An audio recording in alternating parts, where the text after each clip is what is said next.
टिके सुन बा आस रोसे घर को What is going on? मेरी मछली को काटो प्लीज। आज माछ धरी पळाइछो जाइथिली बुली वाली के आसली गोटे माछटा देखिली तापर नै आसली। गुरुवार और सोमवार को छाड़ी के आउ जो दिन होला माने जोटे माछ कंकड़ा जा पाइला तुम धरि के सीधा दौड़िला। आस आस आज कंकड़ा होतले आनी तो माछ को कट करिया। माछ को कट करी दियंतु प्लीज। तमर केते बासन गदा है छी। बासन माजी पा। Oh, I'm poor but you don't have washing machine. So माछटा को केमते मन टणंग टणंग काटुची देखंतु। आगो कोन करिवो माछर एई मु तो दाउ कोइची रे काटिबी। ओहो हां कोइची रे काटी हबो एडा एमती काट दबो। या तापरे एठी गोटे एमती काट दबो। तापरे लांजटा को भी टिके साइज कर दबो। मो कटिंग के लागुची। तम कटिंग टा भल अछि सेति पाई मु डाके। अच्छा माछटा काटी होनी मो और थाउ लांजटा थाउ तो माछ को हमको पीस करियर अछि रे मुटे दाढ़ कर दवा या बाबा ये कौन ओके ए पीस कर चिड़ी गेड़ी तो छोट हां सो ए बा बड़ा ढाई ना बड़ा मार दो तो मैं हाथ काटूनी ए काटिबो ना फास्ट है ये गोल ए की पीस मु जाननी हां आई डोंट नो पोरगी ओरगी पोषा पोर्शी ओहो पोर्शा ओटे कोइंचिटा दियो तम कार पोर्शा कोइंचिटा ए कोइची ଏଥିରେ ହବନି ମତେ ଲାଗୁଛି କଣ୍ଟା ବହୁତ ଟାଣ କହୁଛି ତ मोर आज हेयर कट कर दो ମୋ ମାଛ କାଟି କାଟି ତୁମକୁ ହେୟାର କଟ୍ କେମିତି ମନେ ପଡୁଛି ବା because chopping something related to fish and chicken whenever you are doing fish chicken କୁ ଯେମିତି ଚପିଂ କରୁଛି ତମ ଚୁଟି କି so whenever you are chopping something like a chicken or fish so मोर सेती बेले ठीक मने पडुची हेयर टा भी चॉप करिवार अछि बढिया पीस मो हेयर टा को से पट्टा रे रखी की छुरी रे चॉप कर दबो हां कोन कथा कहू नहीं चॉपिंग माने कोन hair chop I did my hair chop I chop my hair today मो पीस टा केन हेछि पूरा हेछि बंगाली कट पूरा सरू कर राइट ओ जनबा बंगाली कट बेंगली कट नाही बेंगली कटटा पेटटा चिरी देले बेंगली कट हो आउ एठु भी आहर गोटे पीस मो पीस माने पूरा माछर रे रे रे रे सो माछ पीस टा केमते हला फ्रेंड्स मस्त बढ़िया हो मु चालेली मोर hair chop I have to back to my work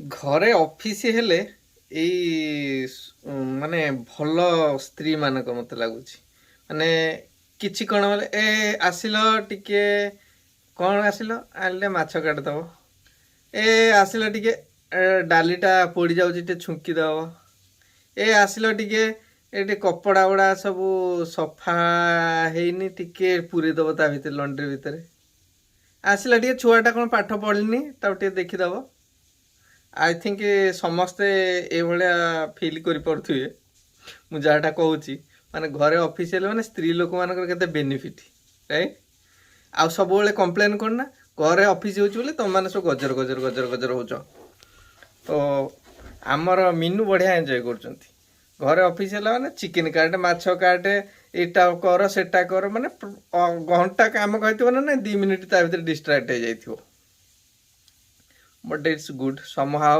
we are helping the family and also our work is going on right work never बहुत गुडे कंपनी मानकर वर्क फ्रॉम होम रु बहुत प्रॉफिट होची कारण आपण ऑफिस गले 8 घंटा काम करछन जदी घर रु काम करछन बस के 10 घंटा आई जाउची सो 2 आवर्स एक्स्ट्रा मनी पे कंपनी पे करनी आपण काम करूछंती तो सेही बळे होची एटी हमर अमेरिका रे बट आशा करछि आपण मानकर लाइफ सब सेम चली मोर जमी चली जो मैंने सब जिते घर काम कर मोस्टली आईटी कंपनी लोक सब तो आपण मानकर लाइफ सब एइभଳିଆ ହିଁ ଚାଲୁଥିବ।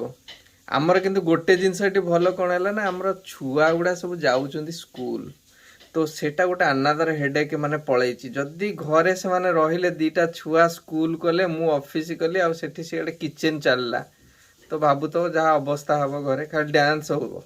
କିନ୍ତୁ ଛୁଆ ଦିଟା ଏବେ ପୁରା ସ୍କୁଲ ପଳାଉଛନ୍ତି, ଶାନ୍ତି ମଣିଷଟି ଆରାମସେ ବଢ଼ିଆକିରି କନସେନ୍ଟ୍ରେସନ୍ କରି କାମ କରିପାରୁଛି, ସେ ତାଙ୍କର କୁକିଂରେ ବ୍ୟସ୍ତ ରହୁଛନ୍ତି।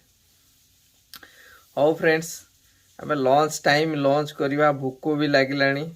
ଆମର ବାହାର ଦୃଶ୍ୟଟେ ଟିକେ ଦେଖଉଛି, ସେ ବି ଭଲ ଲାଗୁଥିବ କାରଣ ଏଠିକା ଦେଖୁଛନ୍ତି ଗଛରେ ପତ୍ର ବି ନାହିଁ, ସବୁ ଲଣ୍ଡା। ଆପଣ ଅଜୀବ ଲାଗିବ।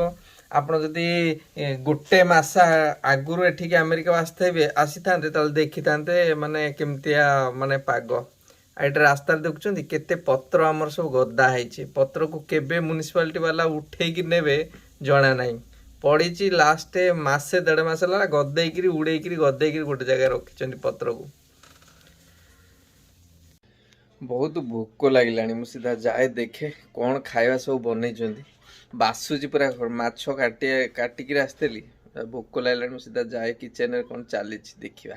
ଆଉ ଖାଇବା ପତ୍ର ହେଲାଣି ନା ନାହିଁ? କ'ଣ ବନେଇଲ ଆଜି? ଦେଖିବା ସିଧା ଡାଇରେକ୍ଟ ତମ କିଚେନକୁ ମୁଁ ଚାଲିଲି। वाह कौन बासुजी मो, कौन आज बनईच? मछली। मछली काटिला मछली आओ देखिया देखिए। अरे बाबा कौन तुम बनईच? मछली जल की रानी है, ये बन उसका पानी है।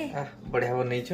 सो साइड बाय साइड एबे खाइबा भी हैं, दी जणा को खाइबु ताले माने बढ़िया बनईछन। एटा कोन बनईछन देखछोंती?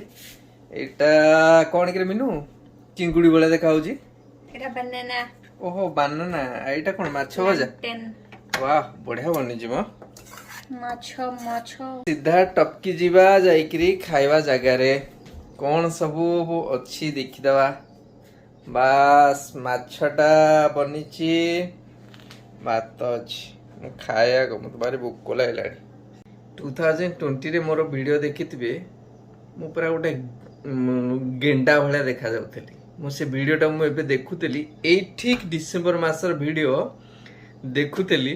मु जहाँ शूटिंग करथली मते ते देखि मिनू कहला तमे कोन देखा जाउथलो पूरा गेंडा, माने घरे बसी खाई खाई एमती पूरा माछ भात पूरा मोटा हो जाइथिल। तापर धीरे धीरे ये मो राइस क्वांटिटी बढ़े बढ़े चलेनी। राइस टा मु जेतेले कमेबी सेतेले मु कमेबी। माछ झोलटा पूरा झकास देखा जाउची। आगो टिके गप्पा गप खाई जबा। एटा माछटा कि लागुची मुटे देखुची। बढ़िया लगुच। हम लोग भल fresh माछटा। Etah I think porgy माछ, पोर्गी फिशटा किंतु फ्रेश थिला। मु काटिला बेले मते लागुथिला हम जाय ओटे भल अछि। झकास रोसी करछन ताको स्टाइल या, ताको स्टाइल किंतु भल। से सोरिष फोरिष पकाते, मु किंतु सोरिष पकाए। ताको स्टाइल बिना सोरिष से करछन्ती झोल पूरा एकदम झकास लगुच।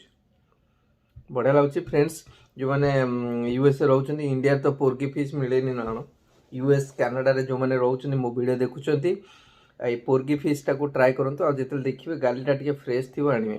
पोर्गी फिश मोस्टली इठी फ्रेश मिले, 1 वीक मैक्सिमम और 10 डेज ओल्ड।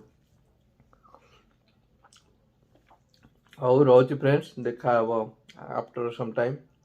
आज डिनर करिकिरी अभियान रे बसिथिली, पूरा शर्ट पैंट सब आयरन देवी। आपण विश्वास करेनि मु वर्षे हैला टोटाली आयरन देनी। मोर माने केतिटा जस्ट टिके, कारण आम तो जाऊनु ऑफिस, जहाँ टी शर्ट जोटा दरकार टी शर्ट भी आयरन दौनी, ताकू जस्ट वाशिंग मशीन रु सफा होला पर लॉन्ड्री रे ड्रायर पके दउची, सेइटु सांगे सांगे आनिकरी हांगर रे टांगी दउची।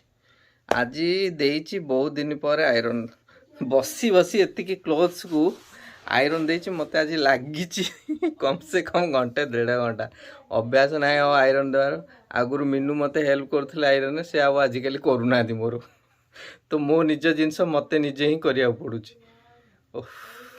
ଆମର ଏଇଠି ଗୋଟେ ସାର୍ଟକୁ ଜେନେରାଲି ଆଇରନ୍ ନେଉଛନ୍ତି $1.5 ରୁ $2, ପ୍ୟାଣ୍ଟ ଗୋଟେ ବି $1.5 ରୁ $2। ସୋ ପ୍ୟାଣ୍ଟ ସାର୍ଟ ଗୋଟେ ଫୁଲ୍ ପେୟାରକୁ ଖାଲି ଆଇରନ୍ ଦେବାକୁ ନେଉଛନ୍ତି $3 ରୁ $4 ଗୋଟେ। ଆଉ ଯଦି ୱାସିଂ ମେସିନରେ ପକେଇବେ ସଫା କରିବାକୁ ଦେବେ ସେ ଅଲ୍ ମିଶିକି $5 ହେଇଯିବ।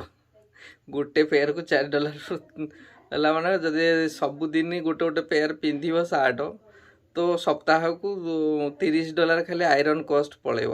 $30 ଆଇରନ୍ କଷ୍ଟ ହେଉଛି 300 2000 2500 ଟଙ୍କା ଖାଲି ଆଇରନ୍ରେ ହିଁ ପଳେଇବ। ତ ଆଇରନ୍ ଯଦି ପଳେଇବ ଖାଇବ କ'ଣ?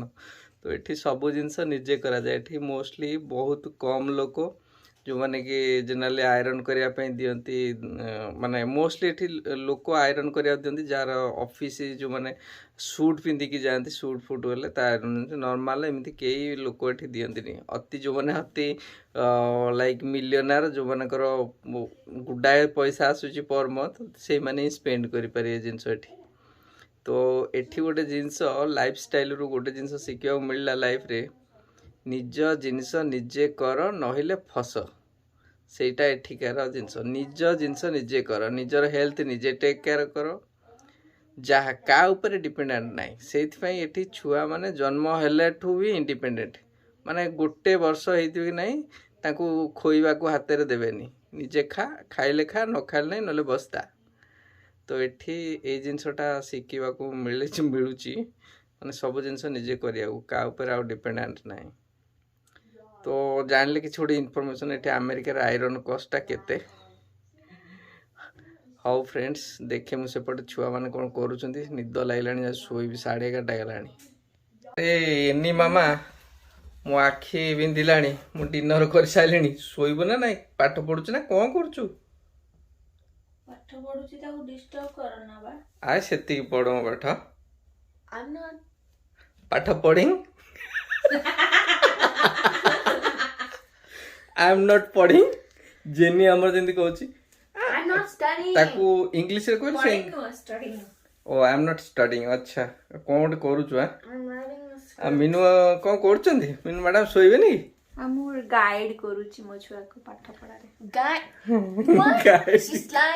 ଆମର ଏନି ଏବେ ଆଜିକାଲି ଆମକୁ କହୁଛି ତମ ମାନଙ୍କୁ ଇଂଲିଶ କହିବା ଆସୁନି, ତ ଆମେ କ'ଣ କହିବା? ସିଏ ଆଜିକାଲି ଯୋଉ ଇଂଲିଶ କହୁଛନ୍ତି ଫଁ ଫାଁ ହଉଛନ୍ତି, ଆଉ ତାଙ୍କ ସହିତ ଆମ ଇଂଲିଶ ତ ଯାହା ଆଉ କ'ଣ। ଯାଉନୁ କୁଆଡେ ଦେଖଉଛୁ? ସିଆଡେ କୁଆଡେ ଦେଖଉଛୁ? ଓ ଏଠି ଅଛି। ହଉ, ମୋ ଝିଅ ଶୋଇନି, ଆଉ ଗୋଟାଏ ଯାଇକି ସୋଫାରେ ସିଧାରେ ଶୋଇ ପଇଲାଣି। ହଁ, ସାଙ୍ଗେ ସାଙ୍ଗେ ତାଠୁ ଆଇପ୍ୟାଡ୍ ଧରିକି ଛୋଟିଆଟା ବୁଲୁଥିଲା, ମୁଁ ତାଠୁ ଆଇପ୍ୟାଡ୍ଟା ଯେମିତି ନେଇ ଆସିଲି, ଗୋଟେ 30 ସେକେଣ୍ଡ ହେଇଛି ନା ନାଇଁ, ସାଙ୍ଗେ ସାଙ୍ଗେ ଶୋଇ ପଡ଼ିଲାଣି। ଆସ ହେଇନି, ଯିବା ଶୋଇବା। ଆଉ ଫ୍ରେଣ୍ଡସ୍, ଆଉ ଯେଉଁମାନେ ଭିଡ଼ିଓ ଦେଖୁଛନ୍ତି, ହୋପ୍ ଆପଣମାନଙ୍କୁ ଭଲ ଲାଗୁଥିବ ଆମର ସାଇଡ଼୍ ବାଇ ସାଇଡ଼୍ ବ୍ଲଗିଂ ଯାହା ବି ଚାଲିଛି। ଆଉ ପ୍ଲିଜ୍ ସବସ୍କ୍ରାଇବ୍ କରନ୍ତୁ, ଲାଇକ୍ କରନ୍ତୁ ଆଉ ସେୟାର କରନ୍ତୁ। ଦେଖା ହେବ କାଲିର ବ୍ଲଗ୍ରେ। ଜୟ ଜଗନ୍ନାଥ।